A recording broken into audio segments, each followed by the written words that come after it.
lancar dan baiklah untuk kita elakkan ni gangguan dan juga apa orang cakap tak dapat fokus dalam bengkel ni. Dan yang terakhir, mestilah kekal fokus dalam bengkel ni.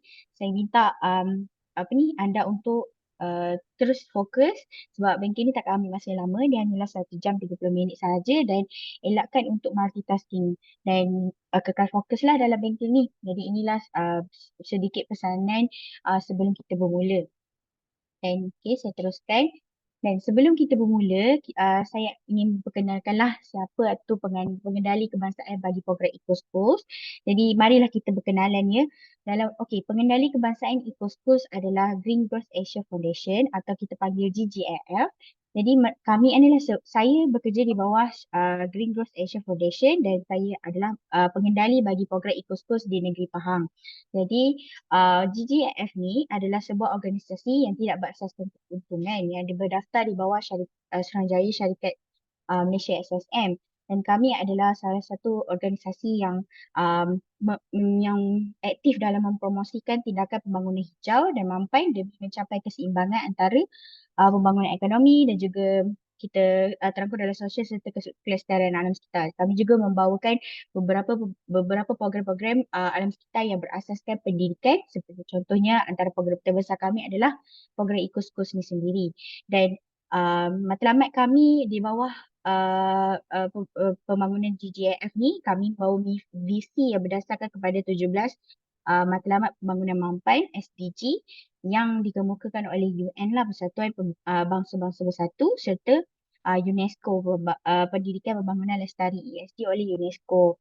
Dan sekiranya untuk mengetahui lebih lanjut tentang GGIF, peserta-peserta bolehlah follow kita punya laman web, boleh buka laman web kami www.greengrowthasia.org untuk mengetahui lebih lanjut apa yang telah kami lakukan, apakah program-program yang telah kami laksanakan dan maybe perkembangan tentang program Ecoschools itu sendiri. Dan sekiranya ada sebarang pertanyaan, bolehlah kontak kami di email kami, itu contact us at greengrowthasia.org. Dan inilah kalau ini nak follow Facebook, boleh pergi ke sini. Dan ini adalah sedikitlah tentang siapa itu GGIF dan bagaimana kami sebagai pengendali kepada program Ecoschools. Dan untuk pelajaran pada hari ini, pelajaran pertama saya akan menerangkan tentang proses Ecoschools sendiri.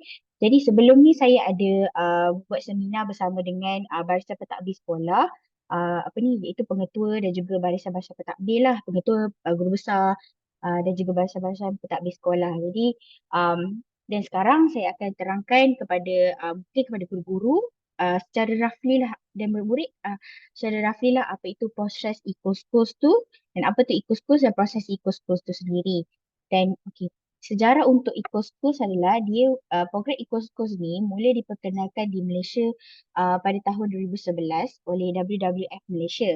Dan bermula pada tahun 2016, GGIF telah mengambil alih program Ecoschools ni secara menyeluruh, di mana kami lah yang menstrukturkan balik program Ecoschools ni untuk kami localizekan kepada program menjadi program kepada public school, sekolah-sekolah awam di Malaysia. Dan program Ecoschools ni adalah program yang diiktiraf oleh Kementerian Pendidikan Malaysia dan setiap tahun kami akan membuat permohonan kepada KPM di bawah bahagian PSKK KPM lah. Dan itu sejarah tentang Ecoschools. Dan saya teruskan dengan aspek pengantarabangsa Ecoschools. Sebenarnya program Ecoschools ni adalah program yang bermula di peringkat global. Dia sebenarnya dibangunkan oleh satu yayasan pendidikan alam sekitar yang berpusat di Denmark, iaitu Foundation for Environmental Education. Mereka telah mewujudkan model-model Ecoschools ni dan mereka telah sebarkan kepada beberapa negara-negara lain lah, termasuklah di Malaysia. Dan dari segi aspek global untuk Ecoschools ni, dia telah disertai oleh lebih 81 negara dan mempunyai bilangan sekolah yang telah join program Ecoschools ni telah banyak lah. Dan ini adalah beberapa data yang melibatkan program Ecoschools di peringkat antarabangsa.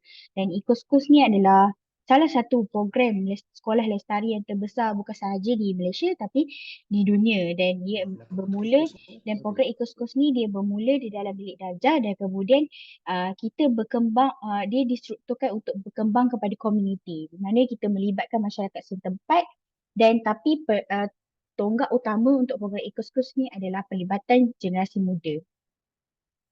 Dan okay. So untuk Eco-Schools secara kita panggil sepintas lalulah, program Eco-Schools ni adalah salah satu program untuk belajar tentang sains iklim, di mana murid-murid akan um, ambil peluang ni untuk belajar untuk belajar mengenali topik-topik sains iklim dan mengambil tindakan terhadap alam sekitar.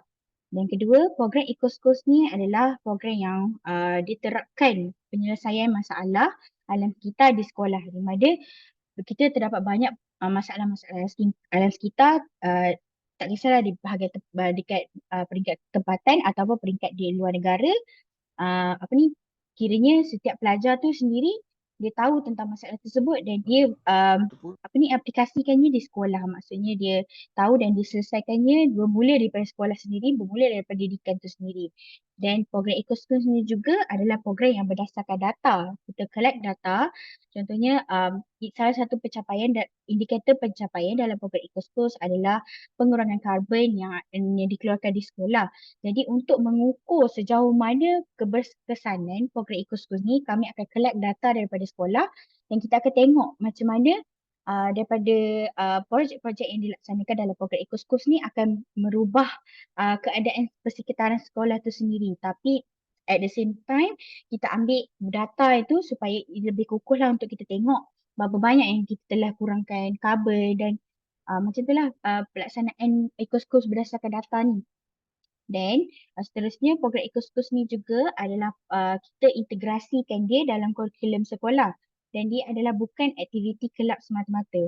Seperti contohnya kita strukturkan program Eco-Schools ni untuk dijadikan secara holistik, di mana setiap individu di sekolah tu akan ataupun bukan individu di sekolah saja, setiap individu yang berkaitan dengan sekolah seperti guru, murid, ibu bapa dan juga komuniti setempat yang berpusat di sekolah, mereka akan melaksanakan program Eco-Schools ni. Mereka memang terlibat secara direct atau indirectly dengan program Eco-Schools ni, dan dia bukanlah aktiviti kelab di mana dia tertumpu kepada sesuatu kelab sahaja, contohnya kelab alam sekitar. Bukan, dia adalah satu program yang distrukturkan untuk sekolah, dan dia adalah dan dalam program Eco-Schools kami akan integrasikan kurikulum sekolah, contohnya pembelajaran tentang alam sekitar dalam subjek-subjek yang diajarkan di sekolah.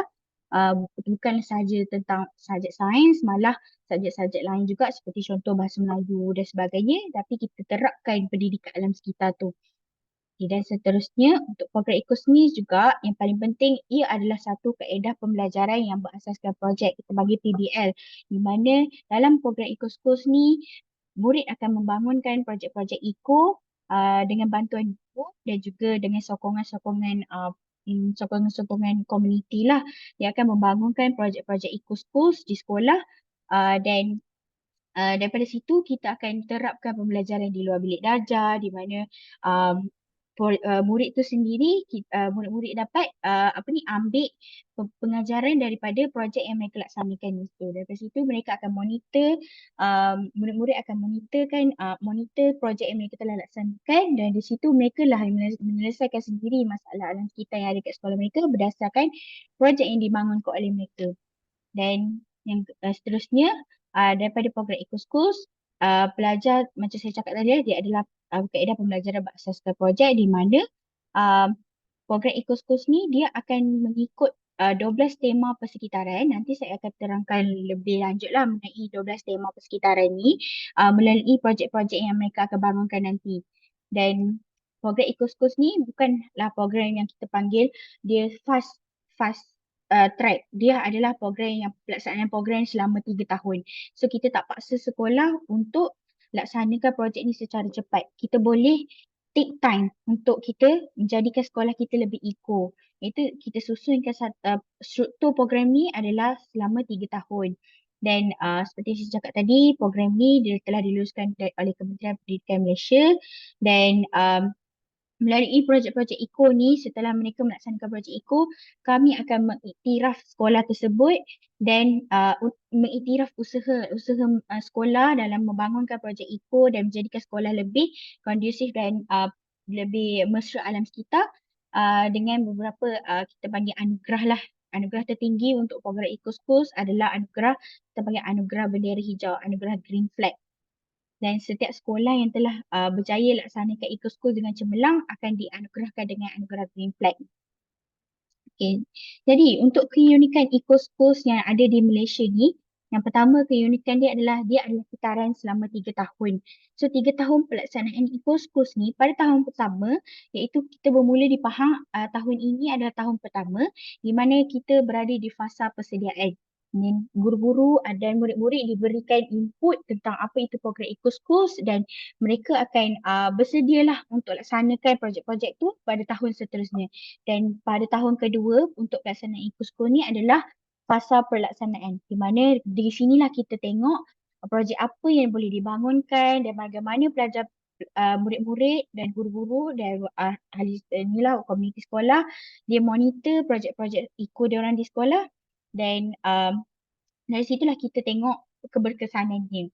Dan pada tahun ketiga, kita akan adakan tema fasa pelaporan dan penganugerahan. Di sinilah akan ada kalau after dah lakukan, laksanakan uh, projek-projek dan juga dah laksanakan modul-modul Eco Schools ni, kita akan adakan satu sesi audit di mana akan ada auditors yang akan datang ke sekolah untuk cek sekolah ni berjaya laksanakan apakah kriteria-kriteria sekolah yang ada, dan kita akan bagi penganugerahan lah kepada sekolah tu. Dan itu adalah kitaran 3 tahun untuk Eco Schools. Dan keunikan kedua untuk program Eco Schools di Malaysia ni, kita fokus kepada 5 elemen penting di mana kita ada series of bengkel.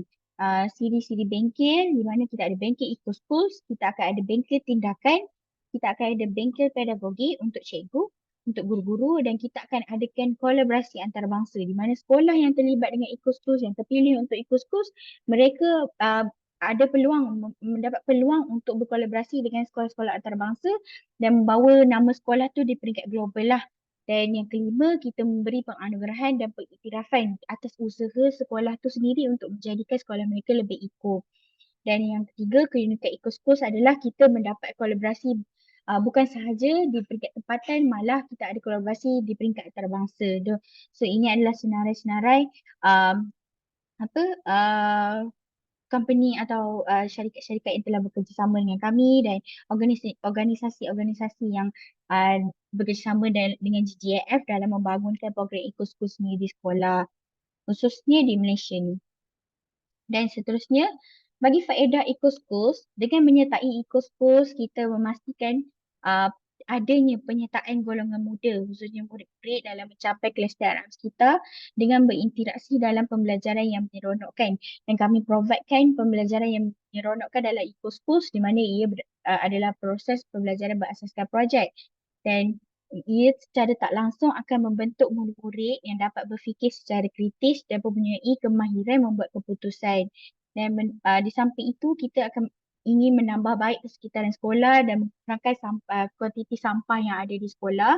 Dan program Eco Schools ni kami jadikan sekolah sebagai center untuk education, dan dia di mana bermula daripada sekolah tu sendiri, komuniti akan datang dan dia melibatkan banyak benda yang associate dengan sekolah, dan daripada situ faedahnya kita dapat melibatkan masyarakat tempatan dalam pelaksanaan projek eco kita, dan di samping itu untuk memupuk semangat kewarganegaraan.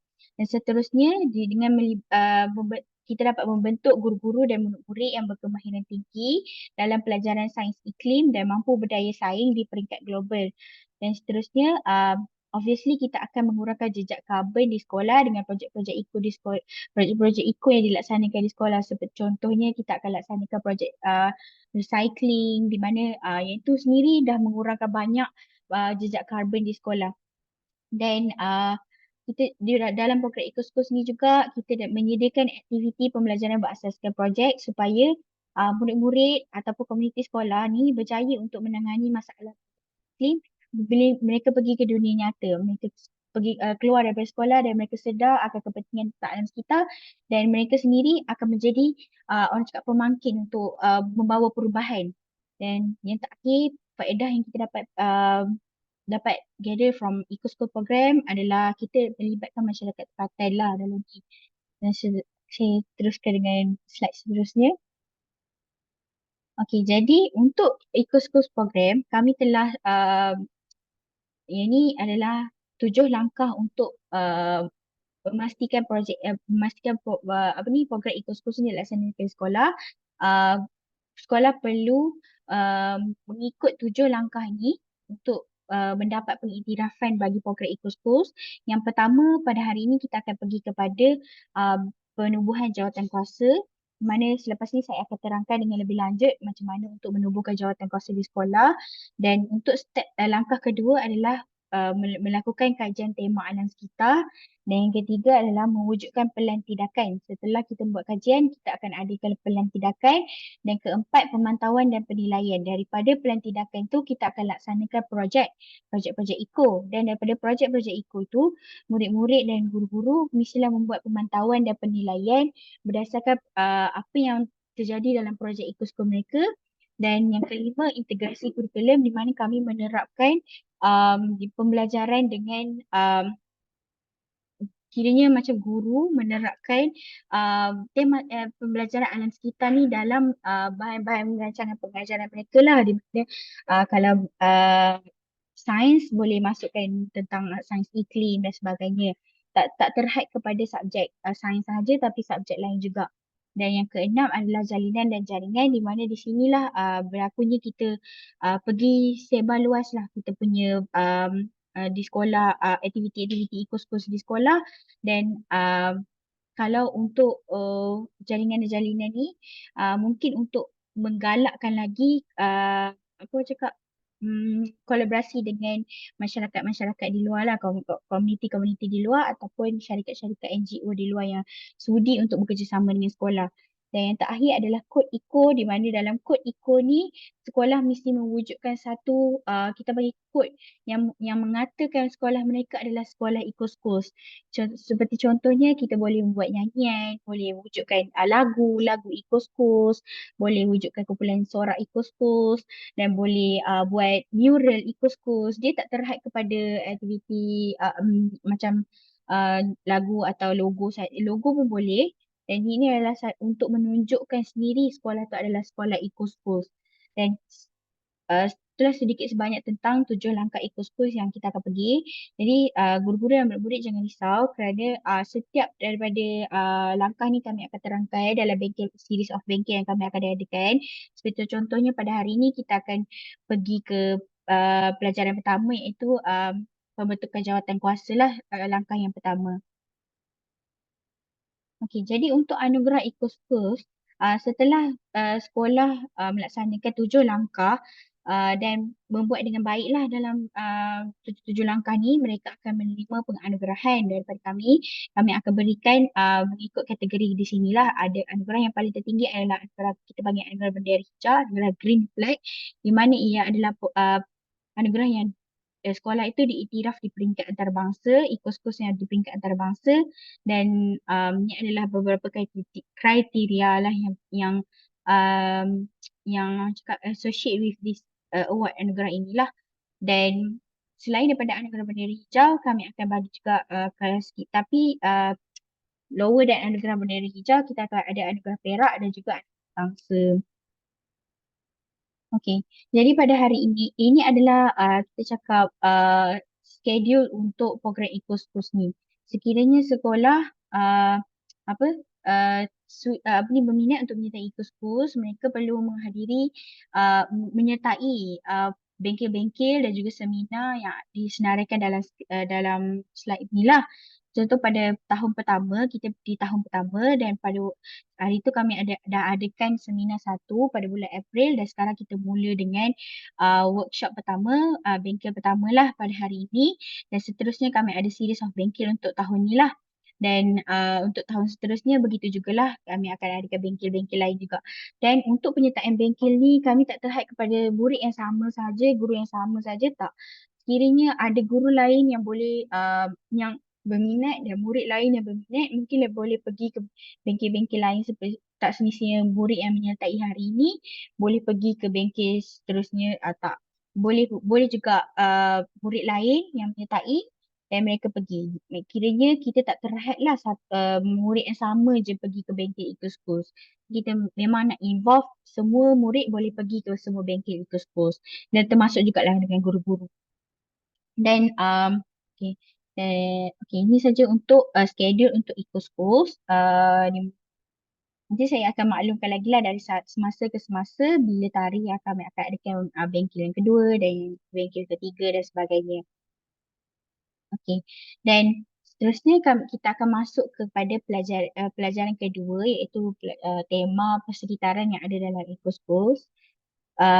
Jadi sebelum saya nak jemput saya punya Mila rakan kerja saya merupakan seorang koordinator untuk program Eco Schools juga.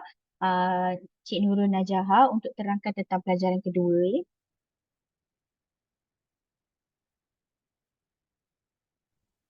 Okey, Assalamualaikum dan salam sejahtera. Nama saya Najaha. Saya adalah program koordinator untuk Eco Schools Melaka. Jadi kita boleh start tentang tema persekitaran.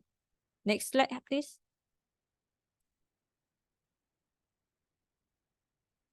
Okey, jadi untuk 12 tema Eco Schools. Jadi mungkin cikgu tak tahulah apa yang dimaksudkan dengan 12 tema Eco School ni. Jadi kalau cikgu ada yang macam tak tahu nak buat apa, dari mana nak mula Eco Schools ni. Jadi untuk hari ni cikgu cuma utamakan penubuhan jawatan kuasa dulu supaya cikgu tak pening macam apa ni tiba-tiba ada 7 langkah. So, mungkin cikgu akan pening dari situ. Jadi cikgu boleh mulakan dulu dengan penubuhan jawatan kuasa dulu supaya mudah untuk langkah kedua, ketiga dan seterusnya.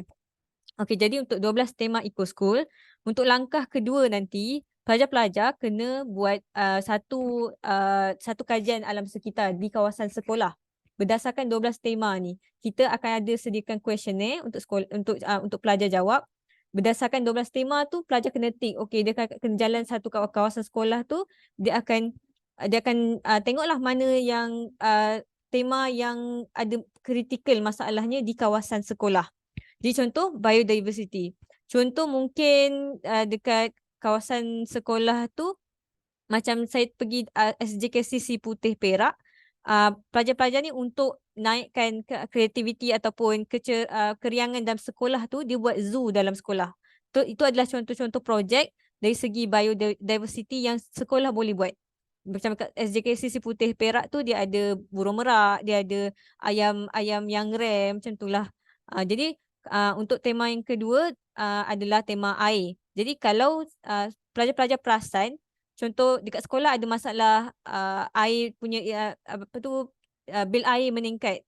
Contoh, tapi pelajar kurang pun sebenarnya, tapi air meningkat. Jadi kalau pelajar realise ataupun ada leaking kan, so kita pelajar-pelajar boleh ambil tema air dan fikir apa solution untuk ini. Mungkin pelajar-pelajar boleh letak kempen tolong tutup air contohnya. Okay. And then untuk tema tenaga. Tenaga pula mungkin pelajar-pelajar perasan yang setiap kali keluar mesti ada yang tak tutup aircon ke, tak tutup lampu ke. Jadi pelajar-pelajar mula letak dekat papan kenyataan tolong matikan lampu ataupun letak dekat start kempen sekolah start polisi pukul 8 mesti semua dah tutup lampu contohnya. Okay. And then perubahan iklim. Perubahan iklim temanya mungkin pelajar-pelajar perasan yang cuaca dekat sekolah makin panas. Betul, tapi tak tahu nak buat apa. Contohnya, and then pelajar cadangkan untuk buat projek tanam pokok. Contohnya, tanam pokok liar ke pokok yang sesuai dengan tanah sekolah. And then kesihatan dan kesejahteraan. Mungkin zaman sekarang kita mau pada psikologi. Itu dari segi kesihatan minda. Macam ada sekolah yang saya pergi, sekolah tu ada dinding kosong, dia buat dinding hitam dan dia kasih pelajar untuk conteng dinding tu untuk sekadar menulis apa yang mereka mahu. Tulisan yang sopan lah, of course, dengan penulisan yang sopan. And then untuk masyarakat global. Kalau masyarakat global ni biasanya untuk yang sekolah yang international lah sebab diorang banyak orang yang berbilang bangsa. Untuk kita pun boleh, macam ada sekolah saya pergi, diorang letak dekat tiang-tiang dinding tu yang melambangkan negara ataupun melambangkan bangsa. Okay, dan sisa pembuangan sampah. Contoh pelajar perasan yang ada masalah sampah, litter masalahnya, banyak masalah sampah di sekolah. Jadi sekolah pun tu pelajar-pelajar cadangkan untuk buat pengasingan sampah. Contoh kertas-kertas, gelas-gelas. Jadi macam tu. Itu adalah salah satu projek yang sekolah boleh buat. Okey, untuk persekitaran. Kalau antara persekitaran, pelajar mungkin perasan ada tanah yang kosong, tak digunakan. Atau mungkin tanah tu tanah yang kurang subur ataupun dan sebagainya. Jadi mungkin pelajar cadang untuk buat something, solution untuk menambahkan projek eco. Jadi antara projek mungkin boleh letak untuk buat taman permainan ataupun tempat hidroponik dan sebagainya. Dan makanan sisa contohnya macam food waste, mungkin pelajar perasan sekolah dekat kantin banyak sangat makanan yang tak terbuang. Jadi mungkin pelajar cadang untuk buat kompos contohnya. Pelajar sendiri yang akan buat projek kompos tu. So dia akan belajarlah step by step macam mana nak buat kompos dan dia akan laksanakan mungkin di rumah atau kita boleh juga contoh kompos tu untuk dijual jadi baja. And then marin dan pantai. Marin dan pantai ni biasanya sekolah jarang jalankan sebab kebanyakan sekolah bukan berhampiran dengan pantai. Jikalau ada sekolah yang berhampiran dengan pantai, mungkin boleh buat projek pembersihan pantai dan sebagainya. Kalau makanan lebih kurang macam tadilah. Mungkin dari seimbang macam food waste tadi, mungkin boleh buat eco enzyme daripada bahan yang dah tak boleh nak dah tak boleh nak jadi apa-apa lagi contohnya. Dan pengangkutan mungkin pelajar perasan dari segi sesaknya trafik tu mungkin pelajar mula untuk guna basikal ataupun jalan kaki daripada jarak daripada sekolah dan sekolah ke rumah. Okay, next. Jadi, okey, ini adalah matlamat pembangunan lestari iaitu SDG. Kenapa kita tunjukkan kat sini? Jadi, daripada 12 tema Eco School tadi, dia adalah link, dia berkaitan dengan matlamat pembangunan lestari ni. Ini adalah matlamat yang diberikan oleh pihak UN. Jadi, setiap projek eco yang cikgu-cikgu ataupun murid-murid buat di sekolah mesti link, mesti berkaitan dengan matlamat pembangunan lestari ini. Okey, jadi itu sahaja daripada saya. Boleh mula balik daripada Hajar. Terima kasih. Terima kasih ucapkan kepada Cik Nur Najaha atas perkongsian untuk 12 tema Eco Schools. Jadi saya harap murid-murid dan guru-guru fahamlah apa itu tema tentang sikit sebanyak tentang 12 tema yang ada dalam Eco Schools. Jadi boleh gunakan 12 tema yang ada dalam Eco Schools ni untuk bangunkan projek-projek di sekolah masing-masing lah. Dan boleh pilihlah mana antara projek ni. Jadi itu sedikitlah tentang 12 tema Eco Schools. Dan seterusnya kita akan masuk ke pelajaran yang terakhir iaitu pelajaran ketiga di mana kita akan belajar tentang langkah satu dalam Eco Schools seperti yang saya tunjukkan tadi. Langkah satu adalah penubuhan jawatan kuasa. Sebelum saya masuk ke pelajaran ketiga, sekiranya peserta ada sebarang soalan untuk pelajaran 1 dan 2 tadi tentang proses Eco School dan juga tentang 12 tema, boleh sertakan di ruangan chat ataupun setelah habis kita punya bengkel pada hari ini, boleh buka mic lah untuk bertanyakan soalan. Okey, sekiranya ada boleh letak di ruangan chat dahulu. Nanti saya akan buka sesi soal jawab di akhir kita punya bengkel. Boleh? So far okey ke? Kalau okey, boleh bagi saya satu thumbs up tak dekat chat?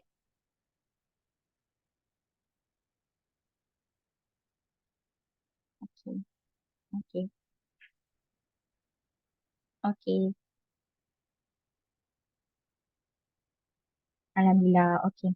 Okey, jadi kita akan masuk ke dalam pelajaran ketiga iaitu langkah satu penubuhan jawatan kuasa. Kenapa kena ada jawatan kuasa ni? Sebab kita perlu ada orang yang mengawal segala aktiviti-aktiviti kurs-kurs di sekolah. Mereka ni lah yang akan memantau dan tengok progres untuk program-program e-kurs ni sendiri. Okey, jadi untuk proses pengendalian dalam langkah satu Ecoschools, pertama kita hendaklah mengenali Ecoschools itu sendiri dan saya telah terangkan tentang proses Ecoschools tadi dan kita telah pergi ke 12 tema, mengenal pasti 12 tema Ecoschools yang dikongsikan oleh Cik Najaha tadi dan sekarang kita akan masuk kepada cara kita nak merangka carta organisasi jawatankuasa Ecoschools di sekolah masing-masing. Di mana carta organisasi Ecoschools ni perlu dibahagikan kepada dua. Satu, carta organisasi murid dan juga carta organisasi pembimbing di mana pembimbing ni dalam konteks guru dan juga ibu bapa dan juga orang dewasa lah kita panggil pembimbing. Dan murid tu sendiri kena ada jawatankuasa mereka sendiri. Dan kita akan masuk kepada menulis minit mesyuarat dan yang terakhir sekali menyebar luas kemajuan. Jadi untuk jawatankuasa Ecoschools ni, siapa yang perlu terlibat? Siapa yang terlibat adalah murid-murid. Di sini kami highlightkan murid-murid kerana murid-murid lah yang akan menjadi tonggak dalam jawatankuasa Ecoschools ni sendiri sebab kita nak murid-murid ni menjadi leaders untuk program Ecoschools ni. Dan kita buka keahlian jawatankuasa Ecoschools ni kepada murid-murid yang berminat dalam aktiviti yang berkaitan dengan pemeliharaan dan kesedaran pendidikan alam sekitar. Jadi sekiranya murid-murid yang ada di sekolah berminat dengan aktiviti pemeliharaan dan pemeliharaan alam sekitar ni bolehlah menyertai jawatankuasa Ecoschools di sekolah masing-masing. Dan yang kedua adalah guru-guru. Guru-guru penyelaras pula adalah guru-guru yang dilantikkan berdasarkan kemahiran serta kecenderungan mereka. Sekiranya guru ni berminat dengan satu projek yang berkaitan dengan alam sekitar atau projek eco, mereka bolehlah terlibat untuk menjadi salah satu ahli dalam jawatankuasa Ecoschools. Dan keahlian Ecoschools ni juga perlulah melibatkan kolaborasi staf sekolah, wakil ibu bapa serta komuniti setempat. Jadi kita bukan terhad kepada murid dan guru sahaja tapi melibatkan seluruh komuniti sekolah termasuklah dengan komuniti-komuniti setempat yang associate dengan sekolah. Dan sedikit tentang jawatankuasa Ecoschools ni, kenapa wujudnya jawatankuasa Ecoschools ni adalah ia adalah melambangkan wakil sesebuah sekolah tu di mana murid adalah tunjang utama.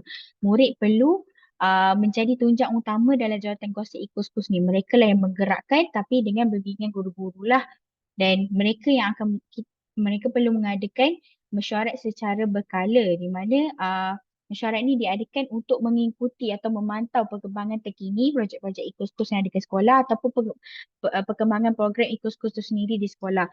Dan jawatankuasa Ecoschools pula perlulah mencatat setiap minit mesyuarat yang setiap kali mereka mengadakan mesyuarat, mereka perlu mencatat segala minit mesyuarat yang ada dalam mesyuarat tersebut supaya kita boleh tengok balik apa yang telah didiskuskan, apa progres yang telah berlaku dan apa yang kita boleh improve berdasarkan tu. So pentingnya untuk ada catatan tentang mesyuarat yang diadakan. Dan jawatankuasa Ecoschools ni adalah orang yang akan menyebarkan maklumat Ecoschools di sekolah. Mereka ni lah orang yang penting yang akan advocate, yang akan educate, yang akan ajar kawan-kawan mereka di sekolah dan ajar seluruh komuniti sekolah tentang Ecoschools untuk kebaikan menjaga alam sekitar dan sebagainya.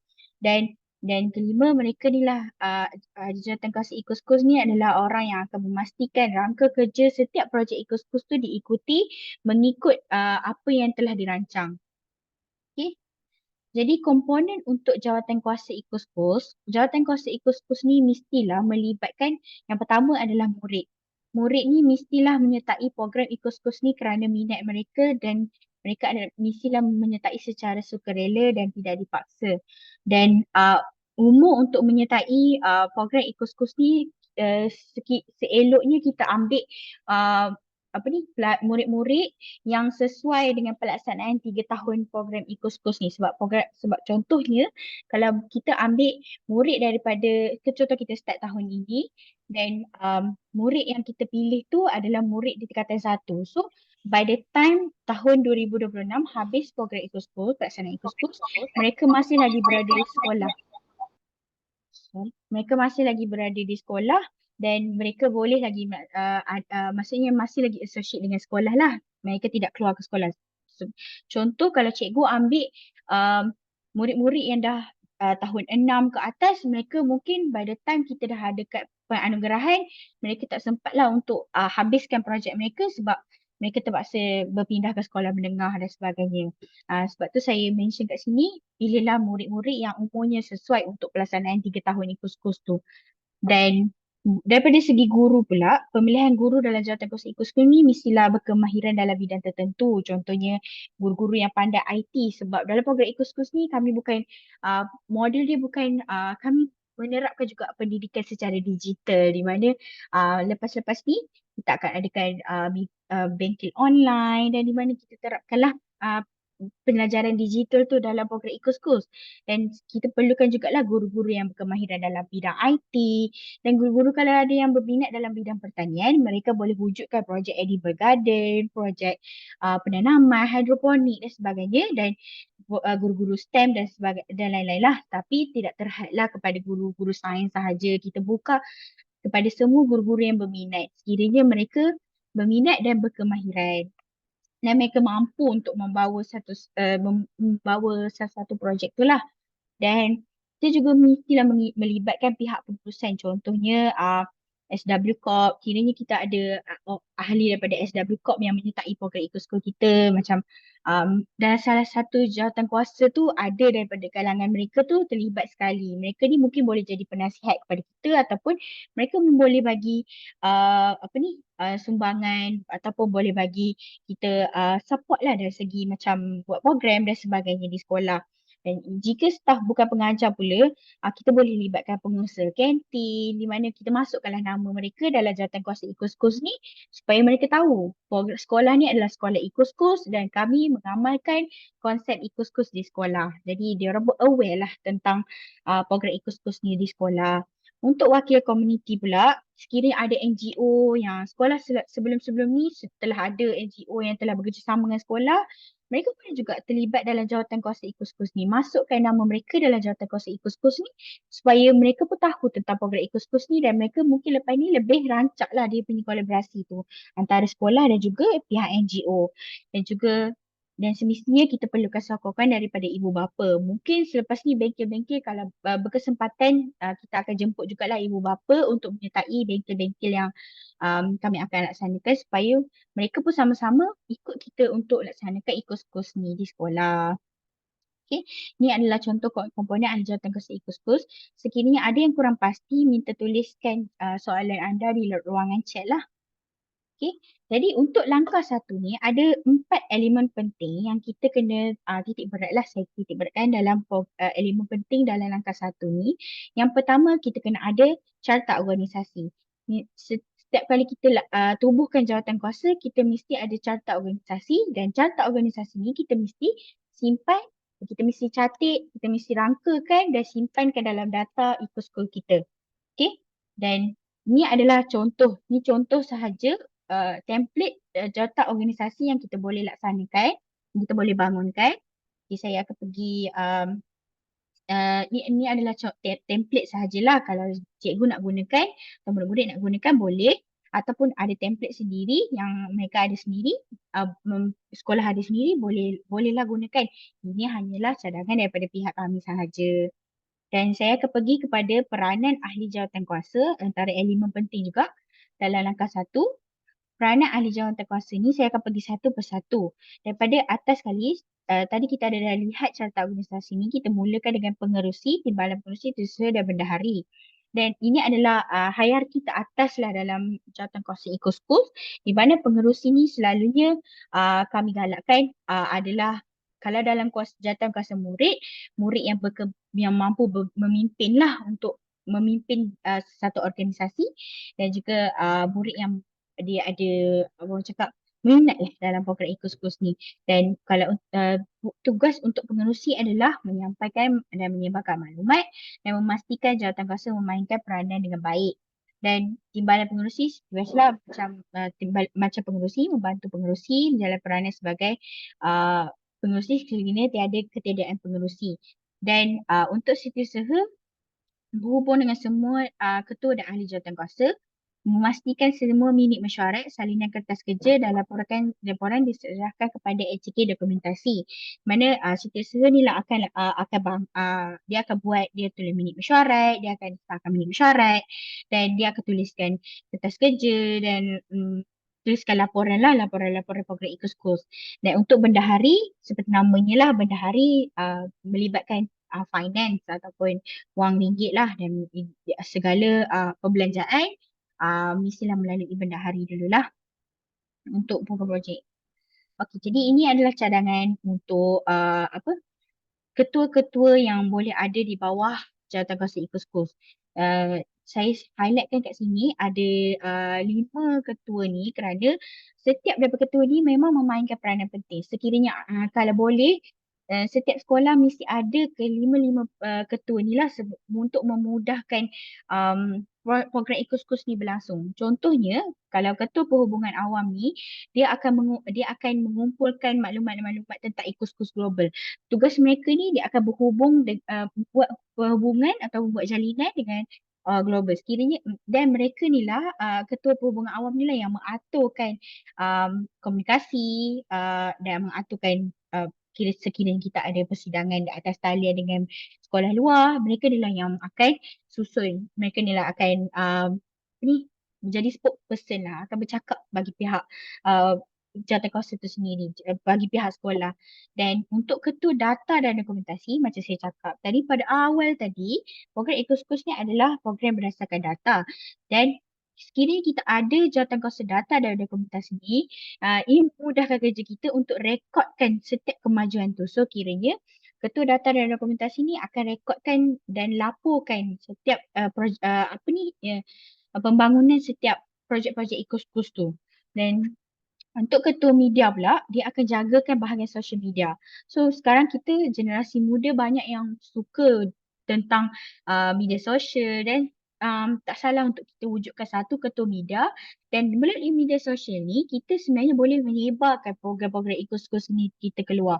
So kira adanya ketua media ni, mereka lah yang akan menguruskan social media, menguruskan Facebook, Instagram, TikTok ataupun laman web sekolah. Mereka ni lah yang akan update untuk menyebarkan program-program Ecoschools ni kepada secara digital lah kepada masyarakat luar. Dan untuk ketua fotografi, kenapa saya highlightkan fotografi ni kena ada, sebab setiap projek yang dalam Ecoschools ni kita nak tengok data sebelum dan selepas. Sebelum buat projek dan selepas membuat projek, mereka perlulah menunjukkan menunjukkan apa orang cakap data sebelum dan selepas, bukti lah untuk mencakap yang projek mereka ni telah berjaya, projek Ecoschools ni telah berjaya membuat sekian-sekian-sekian. So bukti tu adalah melalui fotografi, data dan sebagainya. So saya wujudkan satu lagi jawatankuasa, iaitu ketua fotografi, untuk memudahkan lah cikgu untuk ambil gambar dan itu sekiranya ada. Dan di samping tu memastikan semua majlis dan aktiviti dirakam dan mengedit dan pass semua gambar dan video. Dan untuk ketua projek ni saya akan pecahkan lagi untuk projek-projek apa yang akan potential projek yang kita boleh buat kat sekolah. Dan ketua projek ni lah yang memastikan projek dan logistik, menyediakan pelan tindakan, menyediakan pelan pemantauan, dan untuk mengukur pembangunan orang cakap progres tentang setiap projek tu. Dan seterusnya saya akan terangkan tentang contoh-contoh projek yang kita boleh buat di sekolah. Contoh kita akan ada AJK. Senarai AJK projek tenaga. Projek tenaga macam tenaga elektrik kat sekolah. Apa projek yang kita boleh buat untuk kurangkan penggunaan tenaga. Kita wujudkan satu jawatankuasa tenaga projek. Dan sekiranya ada yang mengurus AJK yang menguruskan pengurusan sisa, contohnya ada recycling ke, ada program recycle, program kita semula, mereka ni lah yang berada di bawah AJK projek pengurusan sisa. Dan untuk penuaian air hujan, sekiranya ada sekolah yang nak wujudkan sistem penuaian air hujan, dia ada AJK ni akan duduk di bawah ni lah, dan mereka ni akan memantau dan menjagalah sistem tersebut. Dan untuk AJK pertanian dan penanaman, boleh je untuk cikgu-cikgu wujudkan sekiranya nak buat edible garden, hidroponik, aquaponik, boleh je untuk wujudkan AJK ni. Dan untuk AJK polisi dan peraturan IKO ni, sekiranya di sekolah kita nak wujudkan peraturan tak boleh membawa plastik ke, tak boleh menggunakan botol plastik ke.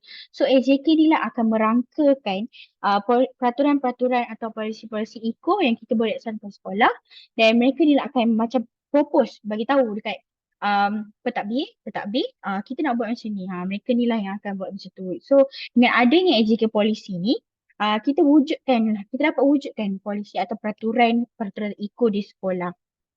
Okay. Dan untuk baja kompos, sekiranya ada nak ambil isu sistem makanan dan nak jadikan kompos, boleh buat AJK kompos dan sebagainya lah. Untuk AJK kita semula, sekiranya ada pelajar yang terlibat dengan kita semula, boleh masukkan dalam sebagai salah satu AJK lah dalam jawatankuasa IKO. Dan untuk keahlian AJK untuk setiap projek tu kita buka sepanjang tahun. Sekiranya ada projek-projek yang dapat dilaksanakan, boleh je masuk dalam jawatankuasa, dan jumlah ahli jawatankuasa setiap projek ni tak terhad, tapi seeloknya bagi murid yang aktif sahajalah, supaya kita tak nak berlaku murid yang tak laksanakan projek tapi dapat nama je, cuma macam tak aktif tapi macam itulah. Dan ini contoh lah dalam jawatankuasa projek yang ahli jawatankuasa yang dibangunkan oleh contoh-contoh daripada IKOS-KOS daripada negeri Perak. Cikgu-cikgu boleh tengok lah, nanti saya akan sharekan jugalah slide ni. Mungkin boleh tengok, saya cuba zoom lah. Kat sini mereka ada jawatankuasa murid dan mereka ada jawatankuasa guru pembimbing. Dan mereka ada AJK berasaskan kehijauan, berasaskan makanan. Semua AJK ni hanyalah cadangan sahaja. Dia bergantung kepada sekolah nak wujudkan AJK apalah. Macam tu. So macam ni, mereka ada setiap stesen tu adalah projek-projek dia orang lah. So mereka akan laksanakan ada AJK notice board, ada AJK kios dan sebagainya. Next, okay. Cadangan untuk jawatankuasa IKOS ni, untuk murid, bilangan murid mestilah melebihi 50% daripada keseluruhan ahli jawatankuasa IKOS. So, dalam jawatankuasa IKOS tu, kita nak ada murid at least lah 50% daripada ahli tu adalah murid-murid sendiri. Dan ahli jawatankuasa tertinggi dalam program dalam jawatankuasa IKOS ni boleh adakan temuduga terbuka untuk pelajar-pelajar murid-murid lain yang berminat untuk menyertai program IKOS. Jadi, ya, ada soalan ke? Okey. Sekiranya ada soalan, boleh tuliskan di ruangan chat. Nanti di akhir tu nanti saya akan bukakan semula lah. Okay. Untuk jawatankuasa pembimbing pula, pembimbing ataupun kita panggil orang dewasa lah, mestilah kurang 50% kurang lah daripada keseluruhan ahli jawatankuasa tu. So mesti kita kena melebihkan murid daripada orang dewasa dalam jawatankuasa IKOS. Okay, so saya akan pergi kepada elemen seterusnya, iaitu minit mesyuarat. Okay, fungsi minit mesyuarat ni adalah untuk merekod setiap aktiviti. So setiap aktiviti yang kita laksanakan dalam program IKOS tu mestilah kita rekodkan. Contohnya kita ada mesyuarat tentang pembincangan tentang bajet ke, kita mesti ada perincian lah setiap tu dan pihak yang terlibat, keputusan yang dibuat atau isu-isu yang dibangkitkan. Dan tujuan minit mesyuarat ni adalah juga untuk melancarkan pengembangan program IKOS di sekolah supaya setiap minit mesyuarat kita nak tengok balik progress tu, kita boleh tengok balik minit mesyuarat yang kita buat lah. So dia adalah sebagai salah satu rujukan lah untuk kita pantau program IKOS, projek-projek IKOS di sekolah ni. Dan yang ketiga, minit mesyuarat ni mestilah dikendalikan oleh murid. Murid mesti menulis. Seeloknya murid tulislah, seeloknya murid yang tulis tapi dibimbing oleh guru lah sekiranya perlu. Dan tak kisahlah kalau penulisan tu hanya dalam buku nota mereka, still dia kira salah satu minit mesyuarat lah, walaupun ditulis dalam buku nota mereka dengan tulisan mereka sendiri. Nanti di akhir program IKOS ni kita akan ada audit, kita akan tengok original data daripada murid, original minit mesyuarat daripada murid tu sendiri. So setiap nota-nota yang disalin oleh murid dalam mesyuarat, cikgu collect dan kalau nak macam cantik kan boleh, dan kalau untuk ajar murid untuk laksanakan sendiri minit mesyuarat tu mungkin lebih baik. Macam tu lah. Dan mesyuarat mestilah dilaksanakan at least 6 hingga 8 kali setahun. Dan dan minit mesyuarat tu mestilah direkodkan oleh murid lah. Mesyuarat dikenalkan murid dan direkodkan oleh murid. So ini cadangan untuk template minit mesyuarat. Mestilah ada tarikh dan mesti ada logo sekolah dan nama sekolah. Keempat adalah kehadiran. Kehadiran ni siapa yang datang kepada mesyuarat, dalam mesyuarat tu. Dan yang kelima adalah minit. Ini adalah cadangan lah, minit dan perkara apa yang telah dibincangkan dan tindakan siapa. Dan kena ada disediakan oleh daripada setiausaha ke dan disemak oleh mungkin boleh letak pengetua ke, boleh letak pengerusi ke dan sebagainya.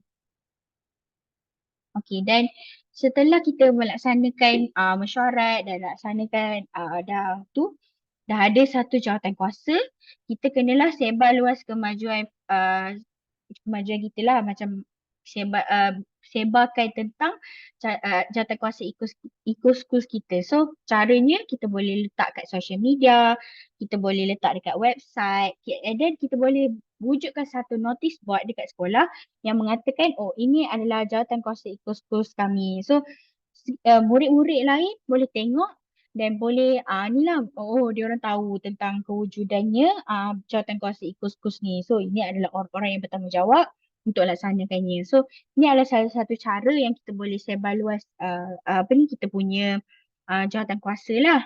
So contohnya macam setelah kita adakan mesyuarat, kita ambil gambar sikit and then letakkan dalam social media tu adalah salah satu cara lah yang boleh buat untuk sebar luas kita punya kita punya progress dalam eco-schools.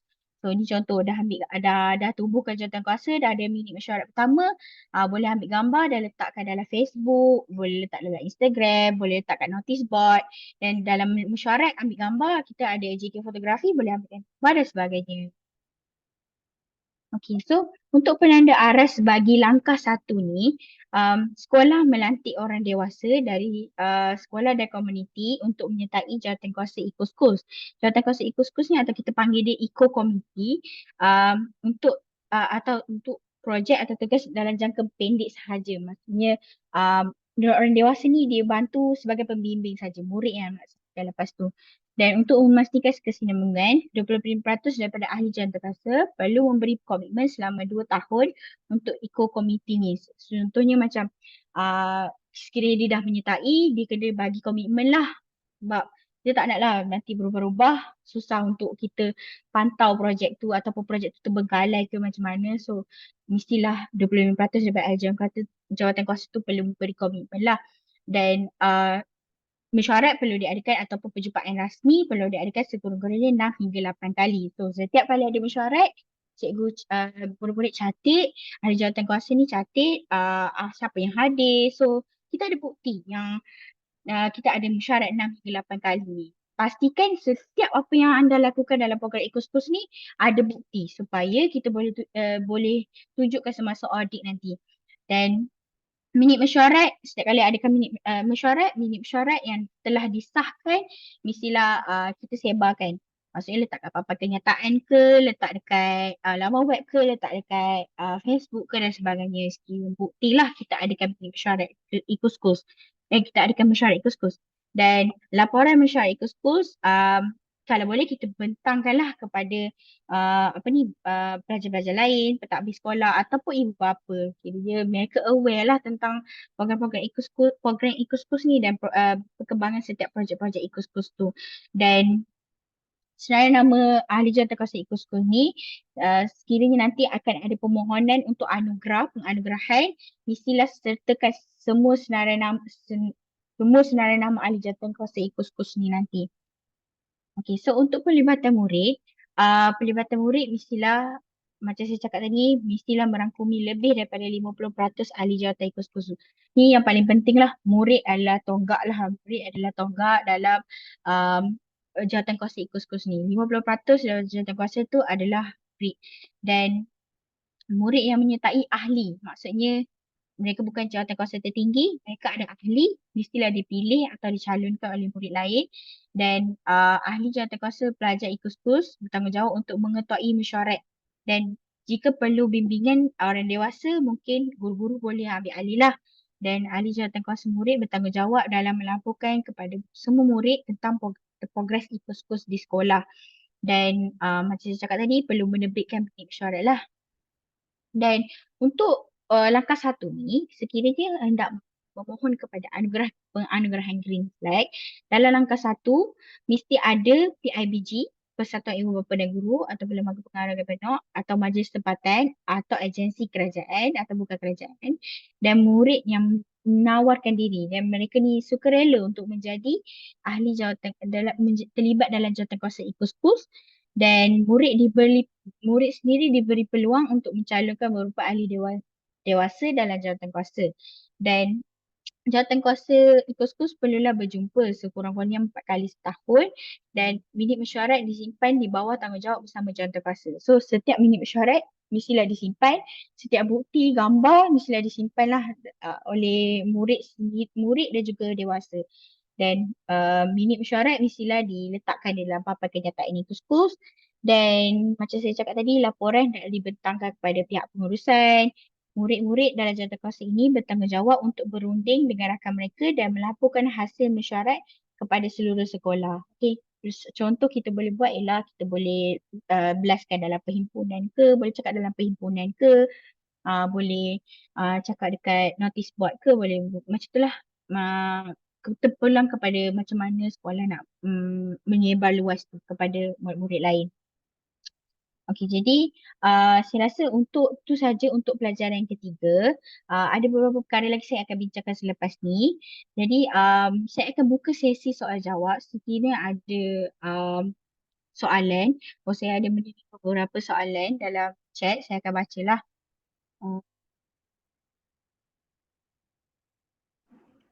Okey, Puan Eja boleh share slide presentation di Telegram. InsyaAllah saya akan sharekan slide ni dalam Telegram dan juga recording video ni dalam Telegram juga.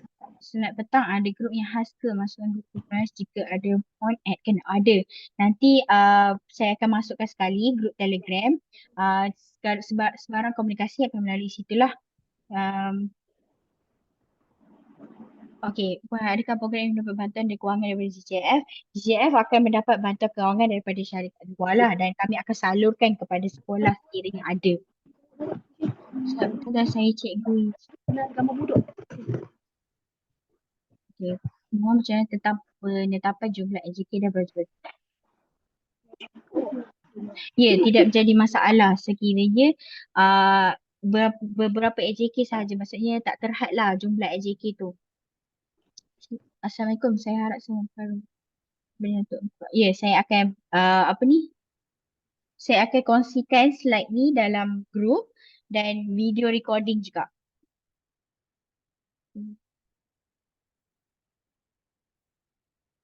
Saya nak tanya Selamat petang. macam mana? Okey. Selamat petang, Cik. Selamat petang.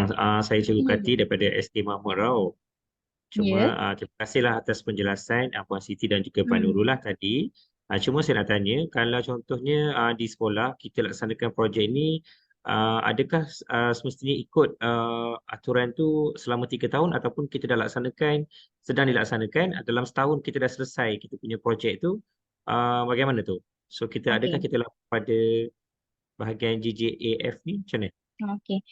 Sekiranya sekolah mampu untuk melaksanakan program e-course ni lebih cepat berbanding daripada 3 tahun, boleh terus membuat permohonan untuk penganugerahan. Jadi kita ada 3 permohonan lah, anugerah bendera hijau, green flag tu untuk terus dapat penganugerahan. Sekiranya mampulah untuk melaksanakan segala modul, segala bengkel-bengkel langkah 7 langkah tu dah boleh buat dan ada data dia, dan terus boleh apply for green flag macam tu. Okey, terima Tapi kasih. okey, sama-sama. Ni ada soalan lain daripada murid-murid? Ada ke?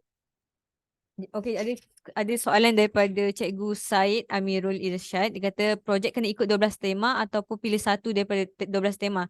Jadi untuk 12 tema tu pelajar-pelajar akan buat questionnaire, dia akan jawab soalan semua tu. Jadi berdasarkan soalan tadi akan ada 3 tema kritikal di sekolah. Jadi sekolah kena buat projek berdasarkan 3 tema kritikal di sekolah. Mm-mm. Untuk pelaksanaan projek ni nanti kita akan ada satu lagi series bengkel. Mungkin selepas bengkel pertama ni, bengkel kedua kita akan masuk terus kepada macam mana nak pilih tema melalui kajian tema alam sekitar tu lah. Dan nanti kita akan ajarkan lah cikgu macam mana nak pilih uh, tema mana yang sesuai untuk dilaksanakan di sekolah. Maksudnya tak adalah cikgu buat semua 12 tema tu. Pilih ke tema-tema kritikal je berdasarkan kajian tema alam sekitar tu nanti. Mm-mm. So untuk habis daripada bengkel ni, mungkin perkara pertama yang boleh buat di sekolah ialah tubuhkan jawatan kuasa dulu. Sebab itu yang penting lah untuk kita ada. Sebab itu adalah orang cakap langkah pertama.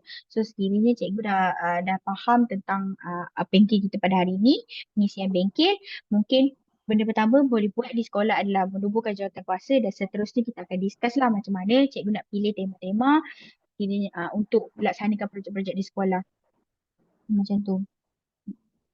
Okay, so dalam masa 3 tahun jika selesai satu tema aku boleh meneruskan dengan tema ataupun tema serentak. Boleh serentak, boleh juga ikut timeline cikgu sekolah tu sendiri. Jika mampu buat serentak, boleh buat serentak. Jika perlukan macam asingan, kita tak paksa sekolah untuk buat projek tu secara serentak atau cepat. Sebab tu kita letak 3 tahun. Tak letak dia fast lah tahun tu tak. So kalau nak bangunkan satu-satu sebab contoh cikgu nak buat penanaman. Kalau cikgu tanam hari ni tak semestinya esok dah boleh dapat hasil. So mesti kita tunggu juga macam tu. So kita kena kalau mampu untuk bangunkan, boleh bangunkan. Kalau perlukan timeline yang macam lebih panjang, boleh follow timeline sekolah sendiri. Okay. Jadi saya untuk kehadiran pada hari ini, saya memintalah semua yang hadir, peserta yang hadir untuk isikan borang kehadiran ni. Saya akan letakkan di ruangan chat. Borang kehadiran ni mohon isikan sebab saya akan berikan sikit lah kepada semua peserta yang telah join pada hari ini untuk program ni, bengkel yang pertama ni. Okay. So saya letakkan di ruangan chat sekiranya boleh ataupun peserta boleh isi scan QR code dan isikan borang ni. Okay. Dan itu saja untuk bengkel 1. Okay, saya untuk sebarang komunikasi dalam program EcoSchools, kita akan menggunakan channel group Telegram di mana boleh imbas QR code ni untuk menyertai group Telegram EcoSchools. Sebarang info saya akan masukkan terus ke dalam program EcoSchool Pahang ni. Saya akan kongsikan slide ni, saya akan kongsikan video recording ataupun bila pelaksanaan bengkel seterusnya, semua adalah menggunakan medium Telegram ni. So sekiranya belum join, boleh join. Saya akan letakkan link ni di